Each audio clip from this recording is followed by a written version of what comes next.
이제 19장 율법에 대한 이제 마지막에 이제 6항 7항을 이제 하게 되는데요. 어쩌면 또 이 본문도 이 외민을 쭉 6항을 보니까요. 여러분 다 읽어 오셨죠? 한번 봤습니까? 안 봤습니까? 꼭 읽어 오셔야지 제가 이제 반복을 안 하니까. 여기 보면 그들의 본성과 마음과 생활이 죄악으로 오염되어 있는 것을 발견하고, 그렇게 해서 자신을 살핌으로 죄를 깨닫고 죄를 인하여 변비하고 죄를 증오하기에 이르게 하며 그리스도와 그의 완전한 순종이 자기들에게 필요하다는 것을 더욱 알게 해주는 것이 율법이라고 해요. 그러니까 이게 제 얘기가 아니라 여기 말씀에서 늘 자신의 마음을 살펴야 돼요. 그리고 또 정말 여러분의 본성에 이렇게 좀 부담되고 이런 것이 이렇게 제거될 때 진짜 기쁨이 오거든요. 그냥 위로가 아니라. 그래서 오늘 6항의 제목은 율법의 용도가 뭐냐라는 주제입니다. 율법. 율법은 이제 오늘 이 본문에서 말하기 10계명이잖아요. 10계명은 구원의 조건인가요? 아니면 구원의 조건이 아닌가요? 우리 시온이 구원의 조건이야? 아니면 구원의 조건 아니야? 잘 옆에 딱 보네. 구원의 조건이 아니라 마음에 굳은 마음이 제거된 사람들이 생활할 수 있는 원리, 규칙, 규범이 되는 거예요. 그래서 10계명을 지켜서 구원받는 사람은 아무도 없어요. 여기 말하면 갈라디아서 2장 10절에 사람이 의롭게 되는 것은 율법의 행위에서 난 것이 아니요. 행위로 율법을 다 지켜서 구원 못 받는다는 거죠. 뭘로 구원받죠? 오직 그리스도를 믿음으로 말미암아 이렇게 구원을 받는다고 말합니다. 그래서 율법은 우리에게 무엇을 요구하냐면 완전한 순종을 요구해요. 너 네 마음까지도 완전히 순종해라. 그래서 우리가 완전히 순종할 수 없기 때문에 저주가 되는 거죠. 그렇죠? 그래서 그 저주의 속량 속의 저주의 가운데 율법을 행하지 못하여 하나님의 진노 속에 있는 우리들에게 누가 율법을 다 행하셨습니까? 바로 예수님.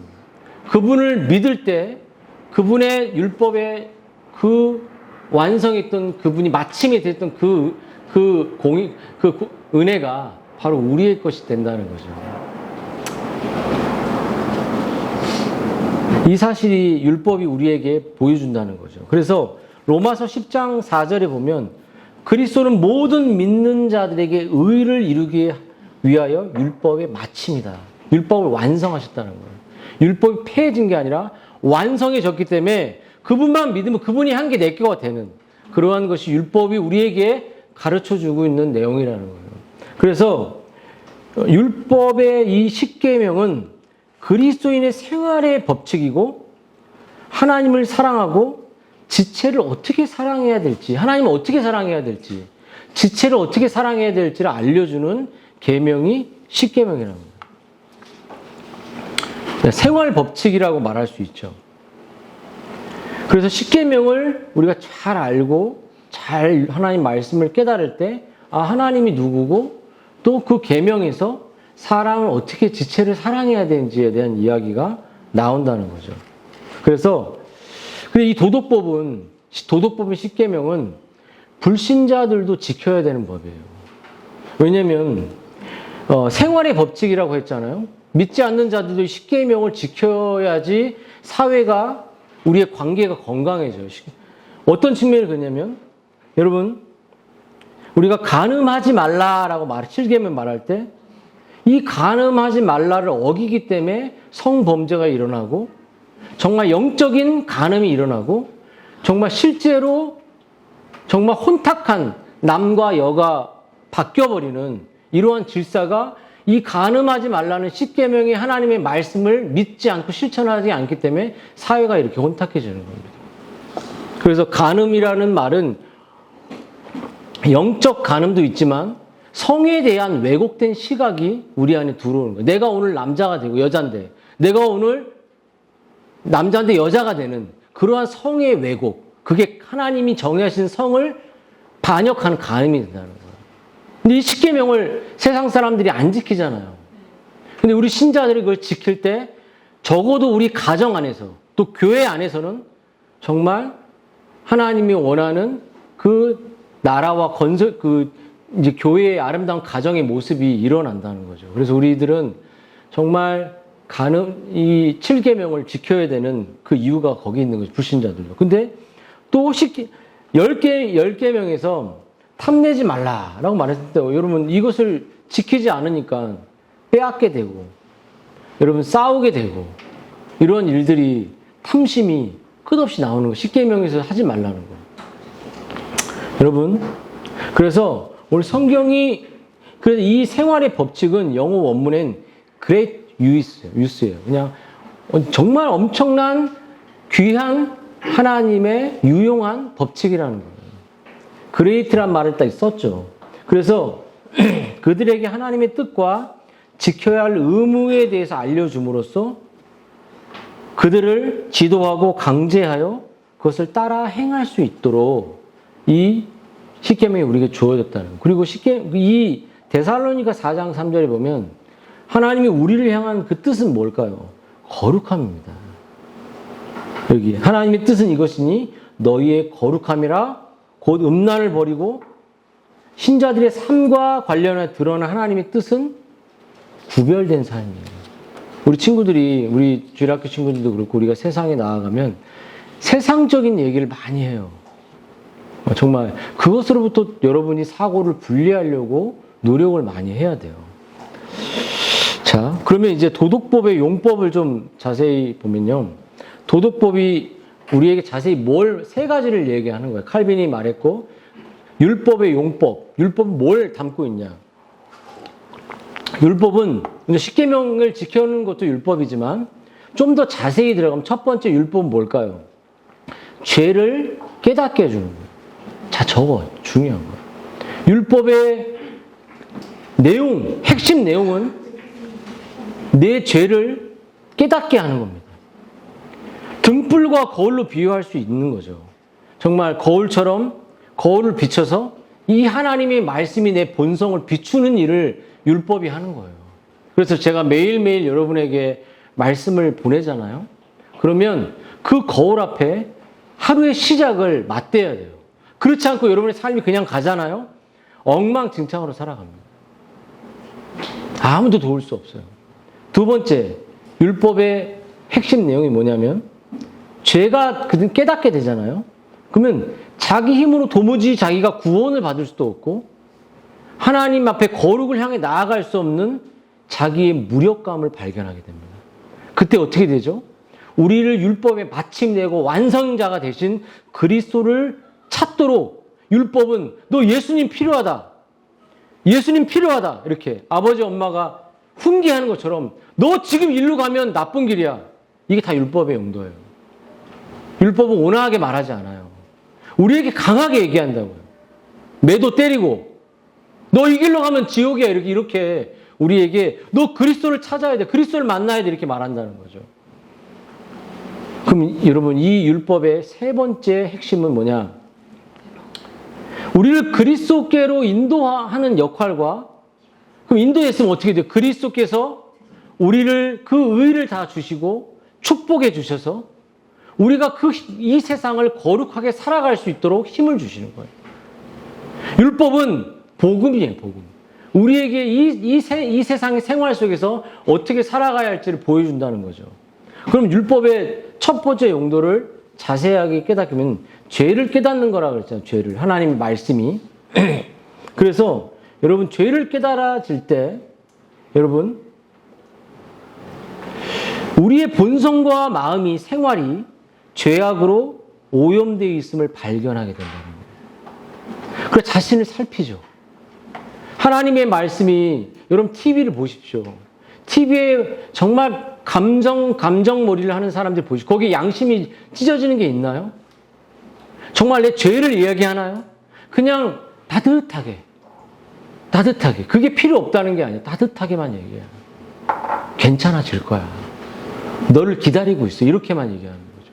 근데 그 삶은 똑같은 죄를 범하는 거예요. 여러분 우리가 율법이 없을 때 우리는 대단히 의로운 사람이 되는 거예요.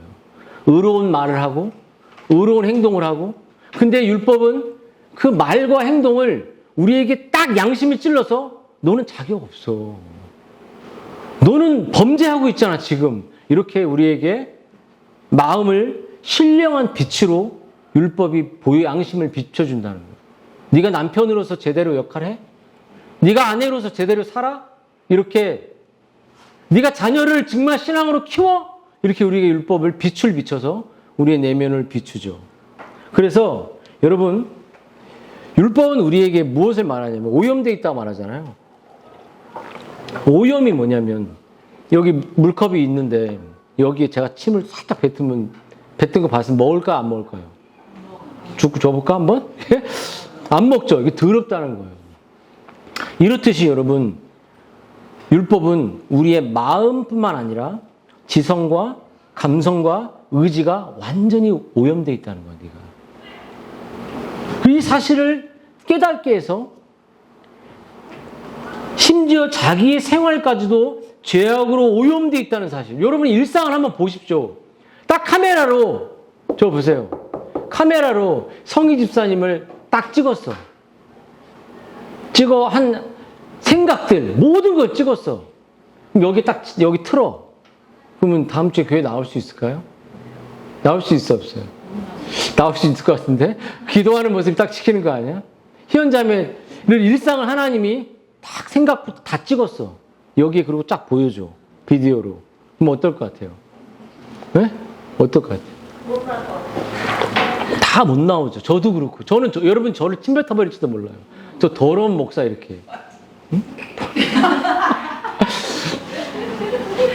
그래서 우리가 거룩한 모습처럼 행동하였으나 거룩한 모습처럼 언어는 우리가 유창하게 할 수 있지만 율법은 너의 내면이 부패해 있다는 사실, 너의 생각이 세상으로 가득 차 있다는 것을 우리에게 알려준다는 거예요. 율법의 용도가 얼마나 좋습니까? 그러므로 율법의 행위로는 그 앞에 의롭다함을 얻을 육체검, 율법으로는 죄를 깨달으면 로마 3장 20절이에요. 그러면 여러분에게 늘 필요한 것은 율법의 거울입니다.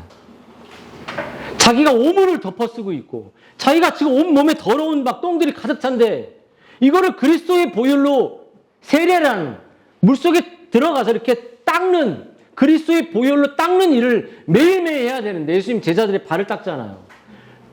이 발을 닦지 않으면 나와 상관이 없다고 하잖아요. 매일매일 그리스도를 들어가서 말씀으로 내 죄를 닦고 내 생각을 닦고 내 본성을 닦고 이렇게 하지 않으면 여러분은 정말 어떠한 거룩함의 삶으로 저도 그렇고 나아갈 수 없다는 거예요. 본성의 메시지를 본성을 향해서 성령께서 그것을 율법을 통해 비추준다는 거죠. 여러분 자신이 실로 더러운 옷을 입고 있으면서도 하나님을 만족시킬 수 있다는 자신의 기도를 보십시오. 얼마나 세속적입니까? 여러분의 일상을 보시오. 얼마나 더럽습니까? 근데 하나님 나를 축복해 주기를 기대하는 그러한 내면을 하나님은 닦으기를 원해요. 다 들춰버리는 거예요. 고름이 막 짜고 있는데 안에는 곪는데 그것을 찢고 고름을 짜야 되잖아요. 그래야지 썩지 않잖아요. 계속 곪고 있는 거예요. 아이들이 눈다락지가 많이 나더라고요. 가위도 그렇고 그 눈에 이렇게 마취하고 눈다락지를 째는데 얼마나 아픕니까? 막 소리 지르고 막 가위도 난리가 안 돼요. 응? 고름을 째야지. 근데 왜냐면 여기 안에 언젠가 계속 골마가니까 눈이 퉁퉁 불어서 고름을 찢어야 되죠. 그렇듯이 우리의 죄를 찢지 않으면 고름이 안 나와요. 죄라는 오염의 물질이 안 나온다고. 그래서 엄마들은 아이들에게, 남편은 아내에게, 아내는 남편에게 우리의 생각과 이것을 말씀으로 조명할 수 있는 그 가정의 역할을 먼저 여러분이 해야 되는 거예요. 그리고 교회에 와서 그것을 다시 한번 힘을 얻는 거죠. 여러분 그렇게 은혜의 빛이 더욱 강하게 비치면 자신에게 다가오는 심판의 크기도 커지지만 여러분 죄에 대한 무서움이 생기죠. 그러나 이 죄가 얼마나 가공할 만큼 하나님이 싫어하신다는 것을 깨닫게 되고 한마디로 죄를 무서워하게 돼요. 그리고 죄를 증오하게 돼요. 정말 죄를 싫어하게 돼요. 왜 죄를 좋아하잖아요. 전 죄 짓다 보면 죄가 너무 좋은 거예요. 죄를 짓고 싶지 않아 짓는 게 아니라 죄를 짓는 게 행복해. 우리의 본성은. 그리고 그거 누려. 그리고 또 용서해달라는 거예요. 이거는 회개도 아니에요. 그냥 죄를 끊어내야 돼요. 아예. 그게 가능하다고 그리스도의 의를 덧입힌 사람은 가능하다고 말하는 거예요. 어떻게? 말씀을 통해서. 그리스도를 믿을 필요한 거예요. 두 번째, 여러분 율법의 핵심적인 두 번째 용도 중에 뭘 억제한다 그랬죠? 김가희? 뭘 억제하지? 뭘 억제? 율법은 뭘 억제시켜? 죄를 억제시키죠. 이런 소망 없는 본성대로 살아가는 여러분의 감정이 이끄는 대로 살아가는 여러분 자신을 깨닫게 하고 그리스도께 인도한다는 거예요. 여러분 본성은 폭발합니다. 건드리면. 그 감정이 이끄는 대로 간다면 감정의 본성은 나 중심이잖아요. 그대로 가면 가정이 다 파괴돼 버려요. 근데 이 율법은 너의 감정이나 너의 본성이나 너의 언어가 타락해 있다. 너 중심이다. 이거를 우리에게 늘 깨닫게 한다는 거죠. 저도 그렇고. 그래서 여러분 율법의 이 용도는 사나운 말이 제어하려면 고삐가 풀리지 않도록 단단히 우리가 붙잡아야 한다는 것처럼 죄에 대한 율법의 쟁죄가 무섭기 때문에 여러분 정말 자기에게서 단 하나의 소망도 발견하지 못하는 날 볼 때 어떤 소망도 안 보이는 거야. 정말로. 돈 왜 이렇게 못 벌어와? 돈이 왜 이렇게 없어? 이런 데 소망을 찾지 정말 남편과 아내에게 그 정말 하나님 안에 주신 그 소망을 이 율법의 조명이 없으면 우리가 보지 못한다는 거죠. 그래서 율법은 몽학 선생이 되어서 우리들을 교육하고 가르칩니다.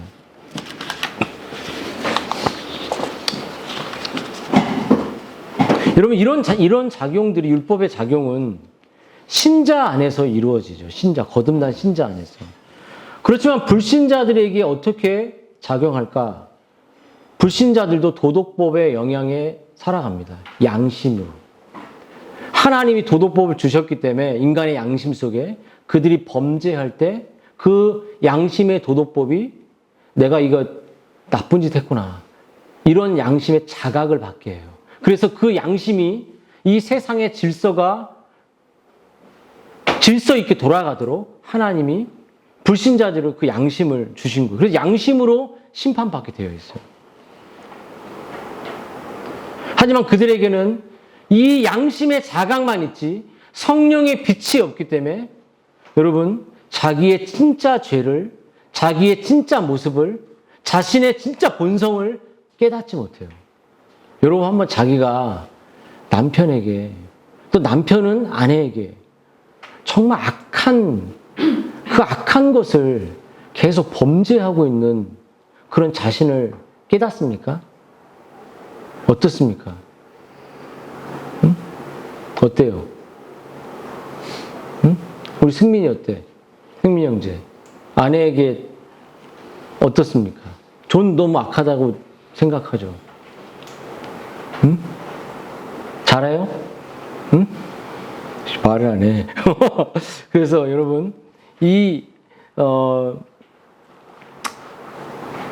그렇게 우리들의 마음속에, 정말, 그렇게 그 본성대로 아내와 남편과 관계를 그렇게 허물어뜨린다는 거죠. 그럼 율법의 세 번째 용도가 뭘까요? 그것은 성화를 위한 채찍과 박차를 가할 수 있도록 한다는 거예요. 여러분 신앙 고백서 이렇게 진술하죠. 마찬가지로 중생한 자에게 그들의 부패를 억제하는데 행위 언약으로 율법의 유용함은 그것이 죄를 금지하기 때문이다. 그리고 그 율법의 경고들은 비록 중생한 자들이 율법에 경고되어 있는 저주로부터 해방되어 있지만 그들이 지은 죄로 인하여 마땅히 받아야 할 것이 무엇이며 이 생에서 어떠한 고통을 기대해야 하는가를 보여주고 있다.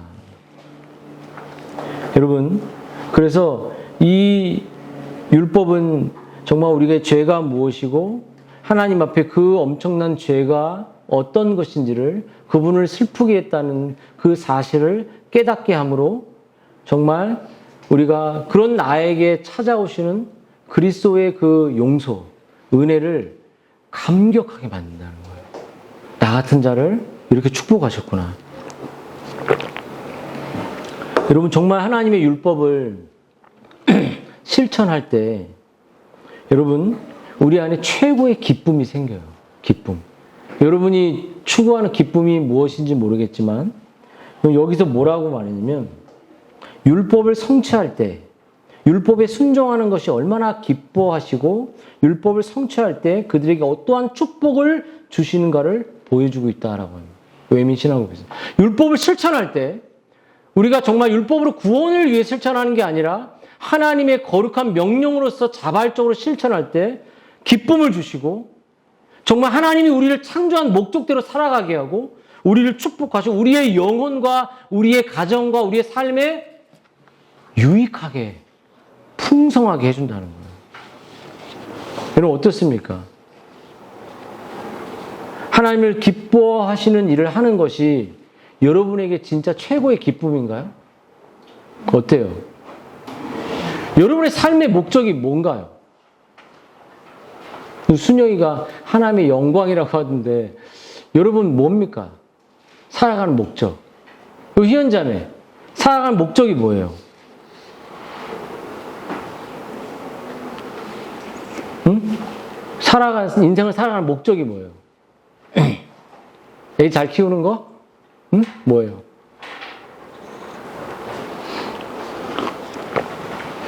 왜 답을 못해? 왜냐면 이 십계명을 자발적으로 순종할 때 하나님 너무 기뻐하는 거예요.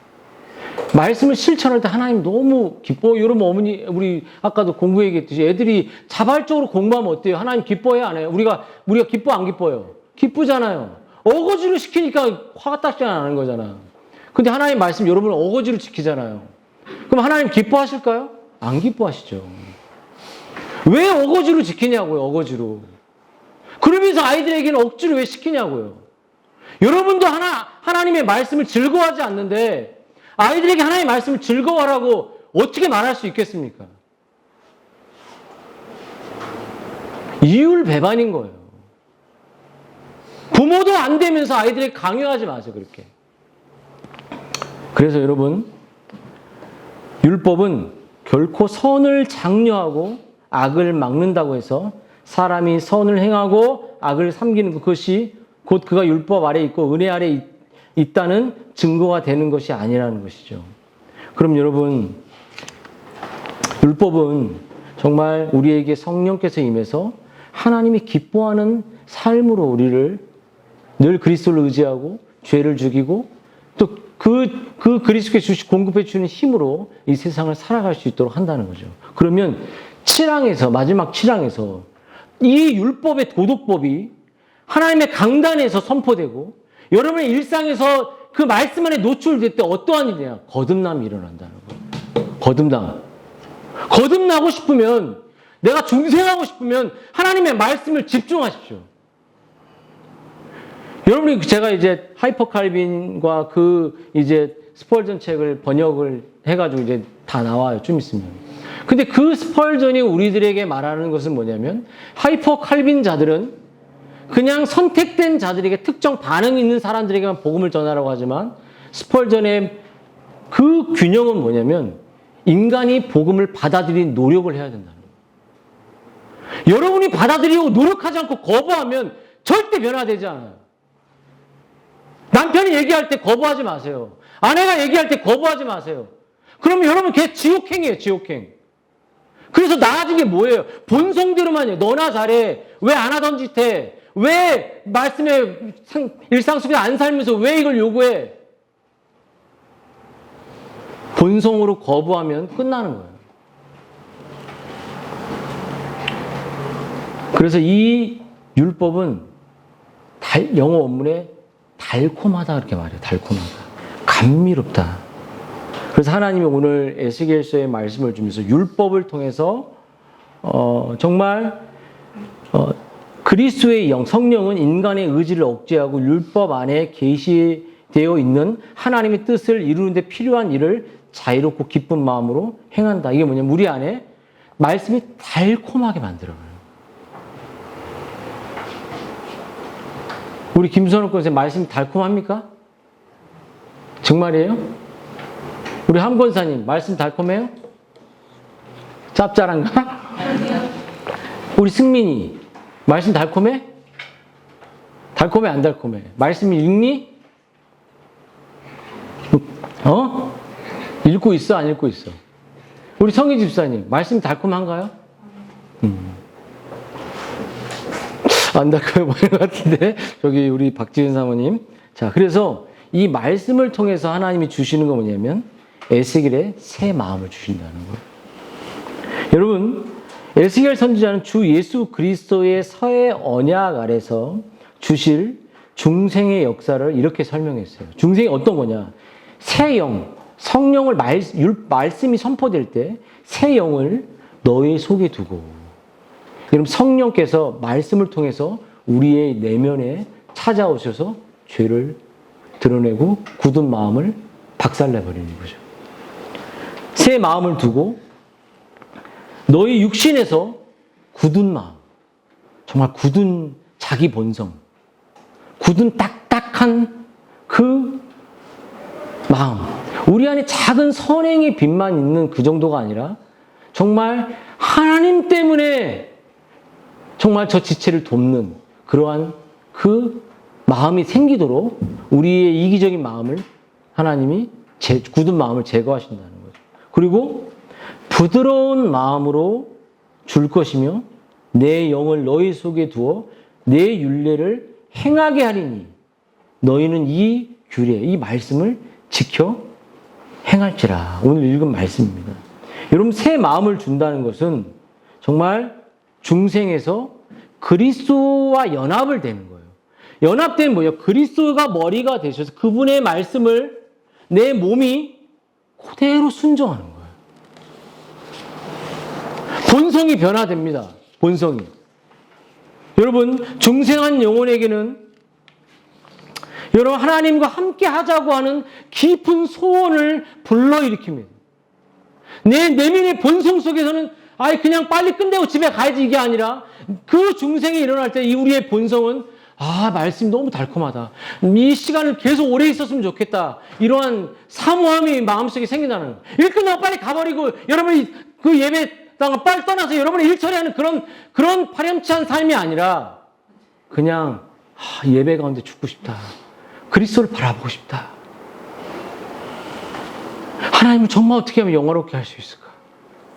어떻게 하면 하나님의 형상을 덧입고 거룩하게 살아갈 수 있을까? 경건의 향기가 나고 냄새가 나고 경건을 뿌려주고 경건을 전달해주는 그런 삶이 될까?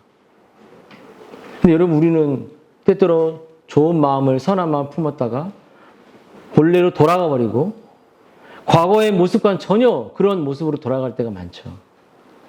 여러분, 하지만 중생은 그런 게 아닙니다. 본성의 변화예요. 자기밖에 안 보이는 인생에서 타인이 보이기 시작하고, 자기밖에 보이지 않는 인생에서 남편이 보이기 시작하고, 자기밖에 보이지 않는 그 상황에서 아이들에게 가장 소중한 하나님의 말씀을 증거해주는 마음으로 바뀌어버리는 거예요. 이게 거듭남이에요. 거듭났습니까? 거듭났어요? 안 났어요? 아멘 해보십시오. 거듭났나요? 아멘. 은율이가 거듭났어, 은율이? 여러분, 그래서 중생은 근본적인 변화라고 말할 수 있어요. 교회라는 울타리 안에 있을 때만이 아니라 중생한 자의 마음에서는 성령이 내 신이 너의 속에 두어. 성령이 우리에게 기도하게 하십니다. 성령이 우리에게 말씀 보게 하십니다. 성령이 우리에게 죄를 슬퍼하게 하시고 하나님 앞에 또 멀어진 내 삶을 계속 비추는 일이 생긴다는 거예요. 여러분, 그런 일이 여러분에게 있어야 돼요. 그렇지 않으면 행복해질 수 없어요. 눈에 보이는 세상의 작은 달콤함을 쫓아가다 허망해지는 거예요. 여러분, 도무지 내 안에 그런 거룩한 성향을 느끼거나 경험해보지 못했다면 그것은 분위기로 일시적 느낌을 가졌다면 여러분 그것은 진정으로 여러분이 중생한 사람이 아닙니다. 중생한 사람이 아니에요. 중생은 나타나게 돼 있고 드러나게 돼 있고 열매로 나타나게 돼 있어요.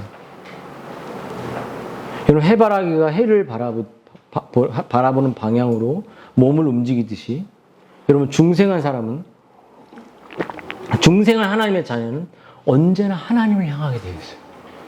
오늘도 내게 말씀을 주옵소서. 오늘도 내게 힘을 주옵소서. 오늘도 나를 붙들어 주옵소서라고 계속 세상에 먹거를 먹지 못해도 내가 기도 가운데 말씀 가운데 들려주는 하나님을 막 바라보게 되어 있어요. 그럽니까 여러분? 어때요? 중생 진짜 했어요?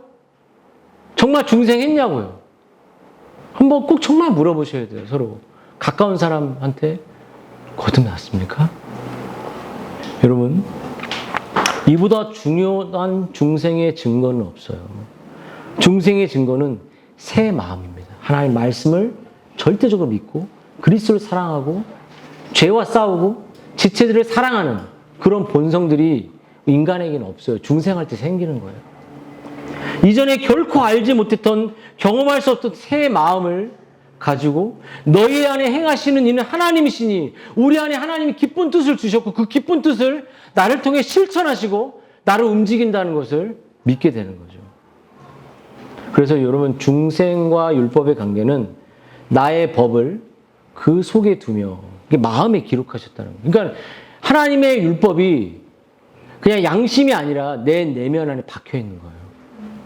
그래서 정말 그 외적인 규정이 아니라 돌판에 써 있거나 정말 그 어떤 명령을 지키는 그런 억압적인 게 아니라 내 마음에 새겨져 있기 때문에 달려가면서도 하나님의 말씀이 내 안에 있기 때문에 공고한 상황에서 말씀이 있기 때문에 그 말씀대로 가는 거예요. 승민아, 눈 떨어.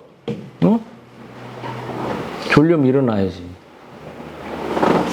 여러분, 나 여호와가 말하노라. 내가 그날 후에 내가 이스라엘 집에 세울 언약이 이러하니 곧 나의 법을 그 속에 두며 나의 법이 그 속 어디 있어요? 그 여러분의 심령에 있다는 거예요. 예레미야 31장 33절. 그 마음을 기록하여 나는 그들의 하나님이 되고 그들은 내 백성이 될 거예요. 소유가 되는 거예요. 하나님이 내 소유가 되고 하나님도 우리가 소유가 되는 거예요. 주아가 내 소유듯이 나의 엄마듯이 하나님이 나의 아버지가 되고 여러분들이 하나님의 자녀가 되는 거예요. 이런 이 내면의 변화가 여러분에게 꼭 있어야 됩니다. 이게 없으면 긴장하셔야 돼요. 여러분, 그래서 내 안에 하나님의 법을 새겨넣기 때문에 하나님의 율례를 기쁨으로 지킬 수 있는 거예요. 그래서 여러분 중생한 신자의 내면 깊은 곳에 우러나는 소원은 율법을 따르게 하고 순종하고 시편에 우리가 암송했던 오직 여호와의 율법을 즐거워하여 그 율법을 하나님의 말씀을 주의하러 밤과 낮에 내 삶의 모든 것에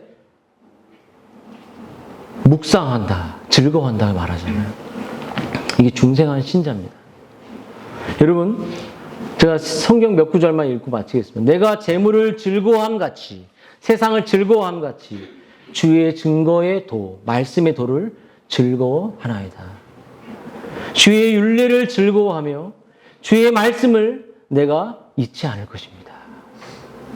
나의 사랑하는 바 주의 말씀을 즐거워하나니 주의 말씀이 즐겁다는 거예요. 근데 여러분 내가 말씀을 보내면 즐겁습니까? 아이 왜 길어? 그런 사람이 있어요 없어요?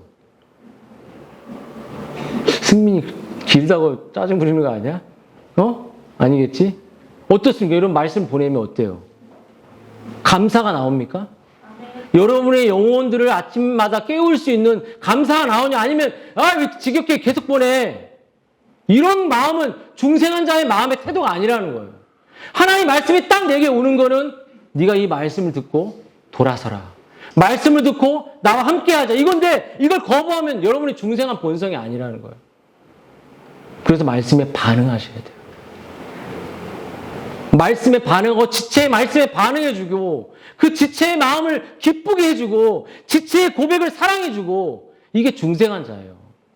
언제까지 입 닫고 마음 닫고 그렇게 살아가려고.